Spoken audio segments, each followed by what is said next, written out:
આટલી બધી સર્જરીઝ કરી છે સર, ભલે એ મેટાબોલિઝમ રિલેટેડ હોય કે એને મેટાબોલિઝમ રિલેટેડ જ સર્જરી કહેવાય હા right? Usually yes. તો એ મને બેરિયાટ્રિકનું આને ચિરાયુ અને દીપને સમજાય એટલે સિમ્પલ ભાષામાં અગર કહીએ તો અમારા થ્રુ એમને બી સમજાઈ જાય એવું એ ક્લેમ કરે છે, એમને બી નહીં ખબર. મેં કીધું પેટ કાપવાની પ્રક્રિયાને એ તો એમને કીધું, તમે રિપીટ કર્યું.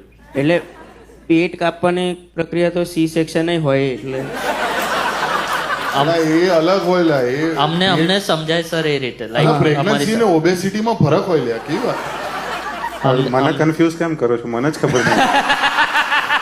હા તમે 4 જણા ભેગા થઈને કે હું સી સેક્શન કરીશ કે શું? બેરિયાટ્રિક મતલબ બેરા મતલબ વજન હોય અને ટ્રિક મતલબ સર્જરીથી વજન ઓછું કરી શકાય એવી પદ્ધતિને બેરિયાટ્રિક કહેવાય, બહુ સિમ્પલ ભાષામાં. વાહ, સરસ. એટલે સર હું બહુ ટાઈમથી પણ એમાં આવી ગયું હા સી સેક્શન, એનાથી વજન તો ઓછું થાય છે. પછી જેન્ડર પર ડિપેન્ડ કરે છે. તો મારું તો એટલે મિત્રો તો કહેતા હોય છે મજાક મજાકમાં કેટલા મહિના, તો એ છેલ્લા 18 વર્ષથી ચાલે છે. ખાસું મોટું બાળક કહેવાય તો એટલે 18 વર્ષ મને હવે તો લાયસન્સ બી લઈ લીધું હશે અંદર. હા પહેલા હું સાંભળતો તો પ્રોહિબિશન વાળા બેઠા જ છે અહીંયા.